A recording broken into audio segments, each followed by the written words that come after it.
Genesis chapter 48. Jacob blesses Joseph's sons. After this, Joseph was told, "Your father is ill." So he took with him his two sons, Manasseh and Ephraim. When Jacob was told, "Your son Joseph has come to see you," he summoned his strength and sat up in bed. And Jacob said to Joseph, "God Almighty appeared to me at Los in the land of Canaan, and he blessed me and said to me, 'I am going to make you fruitful and increase your numbers. I will make of you a company of people, and will give this land to your offspring after you for a perpetual holding. Therefore, your two sons who were born to you in the land of Egypt, before I came to you in Egypt, are now mine. Ephraim and Manasseh shall be mine, just as Reuben and Simeon are. As for the offspring born to you after them, they shall be yours. They shall be recorded under the names of their brothers with regarding to their inheritance. For when I came from Paddan, Rachel, alas, died in the land of Canaan on the way, while there were still some distance to go to Ephrath, and I buried her there on the way to Ephrath. This is Bethlehem. When Israel saw Joseph's sons, he said, "Who are these?" Joseph said to his father, "These are my two sons whom God has given me here." And he said, "Bring them to me, please, that I may bless them." Now the eyes of Israel were dim with age, and he could not see well. So Joseph brought them near him, and he kissed them and embraced them.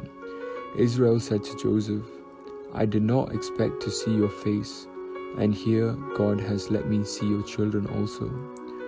Then Joseph removed them from his father's knees, and he bowed himself with his face to the earth. Joseph took them both, Ephraim in his right hand towards Israel's left, and Manasseh in his left hand towards Israel's right, and brought them near him. But Israel stretched out his right hand and laid it on the head of Ephraim, who was the younger, and his left hand on the head of Manasseh, crossing his hands, for Manasseh was the firstborn. He blessed Joseph and said, "The God before whom my ancestors Abraham and Isaac walked, the God whom has been my shepherd all my life to this day, the angel who has redeemed me from all harm, bless the boys, and in them let my name be perpetuated, and the name of my ancestors in Abraham and Isaac, and let them grow into a multitude on the earth." When Joseph saw that his father laid his right hand on the head of Ephraim, it displeased him. So he took his father's hand to remove it from Ephraim's head to Manasseh's head. Joseph said to his father, "Not so, my father. Since this one is the firstborn, put your right hand on his head."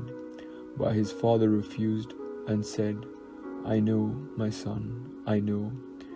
He also shall become a people, and he also shall be great.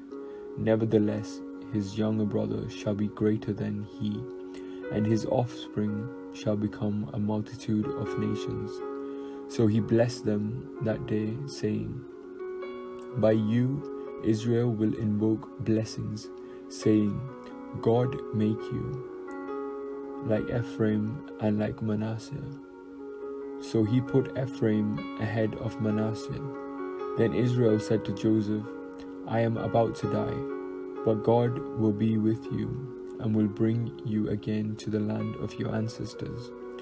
I now give to you one portion more than to your brothers, the portion that I took from the hand of the Amorites with my sword and with my bow."